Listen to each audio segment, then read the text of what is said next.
कोल्हापूरमधील छत्रपती शाहू खासबाग मैदानाची दुरावस्था झाली आहे।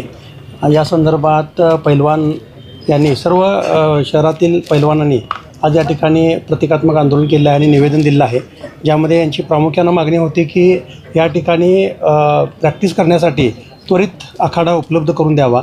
त्याच्या अनुषंगानं प्रशासनानं सुद्धा सकारात्मक पद्धतीनं त्यांना प्रतिसाद देऊन आज आणि उद्या 1-2 दिवसामध्येच हा आखाडा त्वरित उपलब्ध करून देण्यासंदर्भात जे काही त्या ठिकाणी करणं आवश्यक आहे तर ते सुद्धा केलं जाणार आहे। तसंच या अनुषंगानं जे काही भिंती आहेत तर भिंतींना तडे गेलेले आहेत किंवा झाडं काढण्याचा विषय असेल तर त्या ठिकाणचं स्ट्रक्चरल ऑडिट करणे आणि त्याच्यावर उपाययोजना करण्यासंदर्भात सुद्धा मागणी आहे। या अनुषंगानं महानगरपालिका प्रशासनाकडून यापूर्वीसुद्धा स्ट्रक्चरल ऑडिट केलं आहे। काही ठिकाणी रिपेअर्सचं काम चालू आहे, पण जे काम अजूनही राहिलेलं आहे तर त्या संदर्भात लवकरात लवकर सकारात्मक पावले उचलून पूर्तता करण्यासंदर्भात प्रशासनाचा प्रयत्न आहे।